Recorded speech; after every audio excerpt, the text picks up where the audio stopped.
नमस्कार दोस्तों, मैं राजकुमार मौर्य प्रखर इंडिया यूट्यूब मंच पे आपका स्वागत है। इस वीडियो में बात करेंगे फूलपुर लोकसभा सीट की। फूलपुर लोकसभा सीट पर समाजवादी पार्टी किसे अपना लोकसभा प्रत्याशी बना सकती है। ऐसे कौन से दावेदार हैं जो फूलपुर से लोकसभा का चुनाव लड़ने जा रहे हैं। वहीं पर आपने देखा पल्लवी पटेल को लेकर के सबसे ज़्यादा चर्चा थी।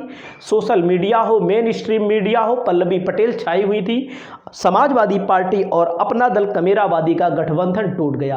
अखिलेश यादव ने कहा 2022 को लेकर के गठबंधन हुआ था, वहीं पर पल्लवी पटेल ने भी आक्रामक रूप दिखाया। मेन मामला यहां पर गठबंधन को टूटने का नहीं था, मेन मामला जो हुआ था हंगामा पीडीए को लेकर राज्यसभा के चुनाव में जो पल्लवी पटेल ने बवाल काटा, इससे समाजवादी पार्टी ने की बहुत बड़ी किरकिरी हुई। एकदम साफ साफ बात है। अब पल्लवी पटेल आने वाले समय में जो भी निर्णय लेती हैं वे आने वाले समय में वह निर्णय देखा जाएगा, लेकिन मैं आपको इस वीडियो से आंकड़ा बताने जा रहा हूं, आपको फैक्ट बताने जा रहा हूं, आपको एक एक का रिजल्ट आपको मालूम पड़ जाएगा कौन सी पार्टी जीत सकती है।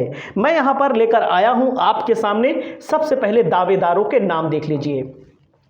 अगर भारतीय जनता पार्टी कोई पटेल कैंडिडेट देती है तो वहीं समाजवादी पार्टी मौर्य कैंडिडेट खड़ा करने में देर नहीं लगाएगी।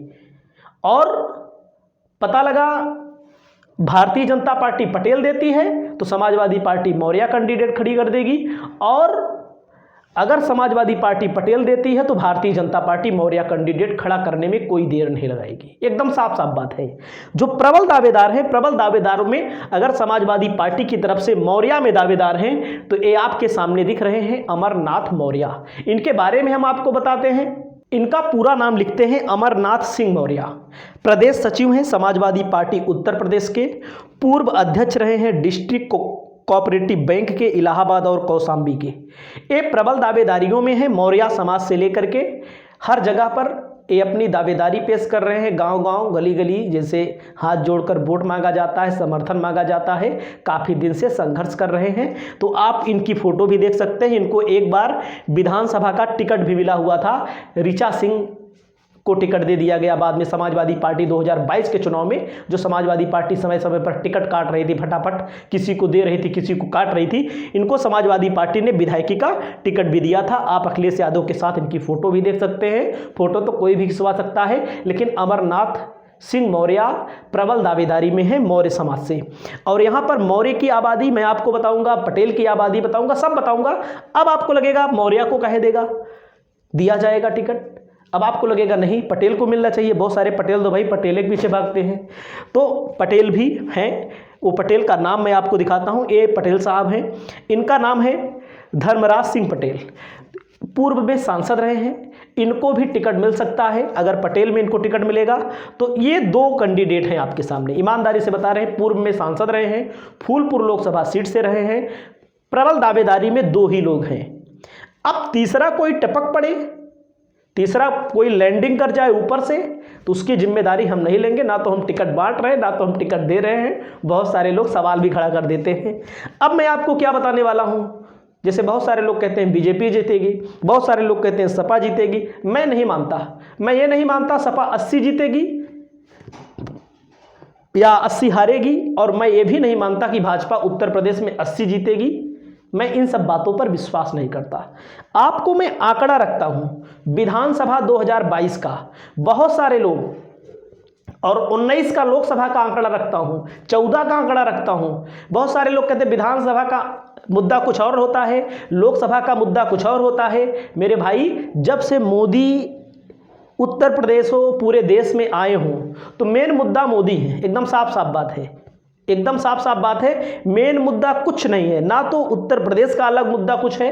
मोदी जब से आए हैं, पहले रहता रहा होगा विधानसभा का मुद्दा अलग, लोकसभा का मुद्दा अलग, लेकिन हमारे हिसाब से नहीं है। क्योंकि मैंने जब जोड़ घटाव किया तो पता लगा सब वही है।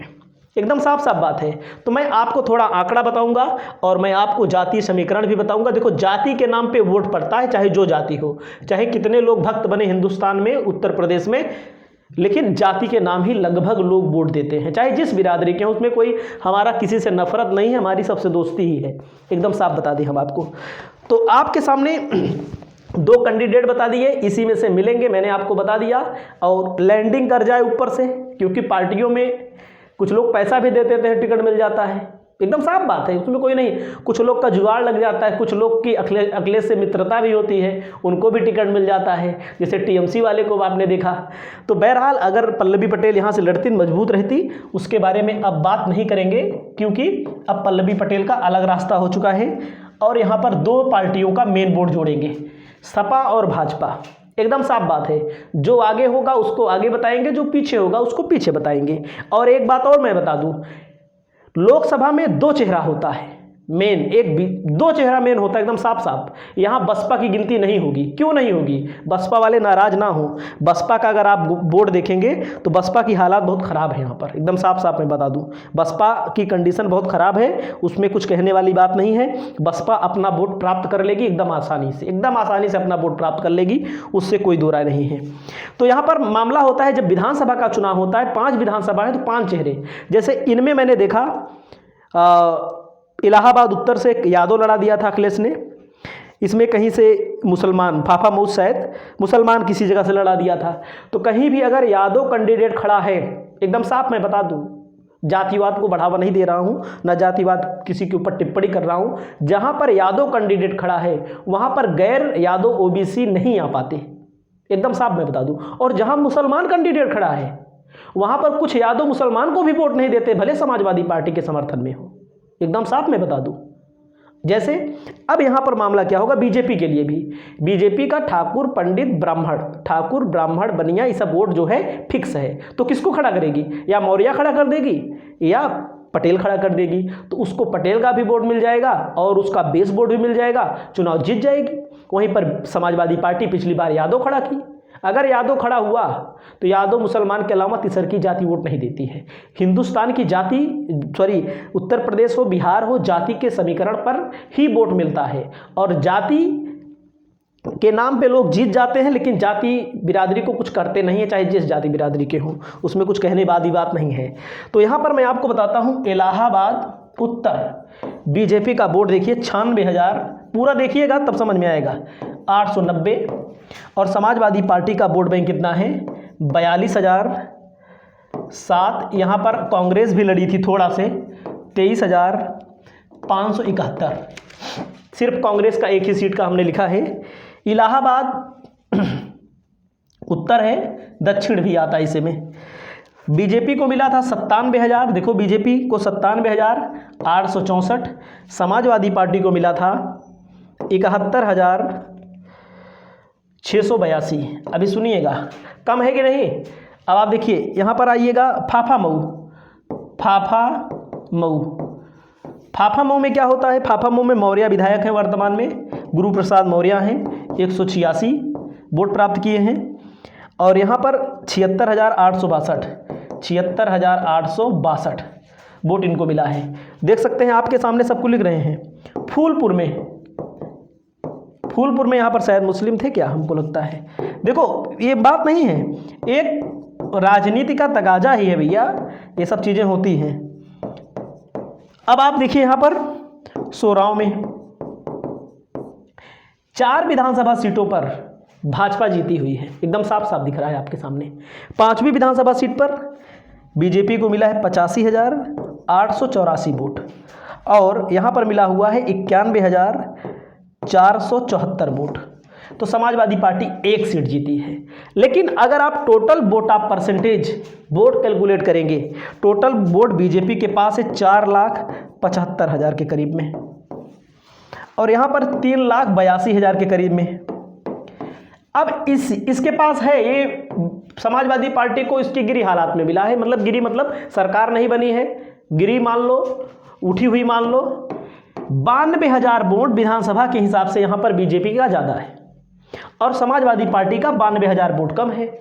जो 92,000 वोट ये अपना बचा लेंगे तो इनका प्रत्याशी जीत जाएगा बीजेपी का, और ये जोड़ लेंगे तो इनका प्रत्याशी भी जीत जाएगा।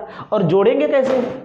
जोड़ेंगे या तो पटेल को टिकट दो या तो मौर्य को टिकट दो, क्योंकि पटेल सबसे ज़्यादा हैं, उससे थोड़ा कम मौर्य हैं। जाति समीकरण भी दिखा देते हैं थोड़ा से। केशव प्रसाद मौर्य कब जीते थे? 2014 में जीते थे। 2019 में केसरी देवी पटेल जीती थी। यहाँ पर ज़्यादातर चांस में पटेल ही यहाँ पर विधायक सांसद बने हैं, भी मैं आपको बता दूँ।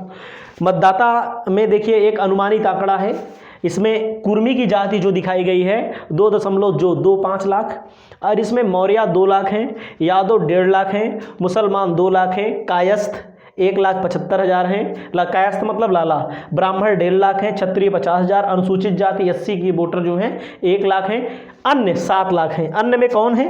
पाल, बिंद, निषाद, लोहार, गुप्ता, प्रजापति, विश्वकर्मा, लुनिया, बढ़ई, लोहार, सोनार, नाई, कनौजिया अनुमानित है, एकदम साफ साफ मैं आपको बता दूं।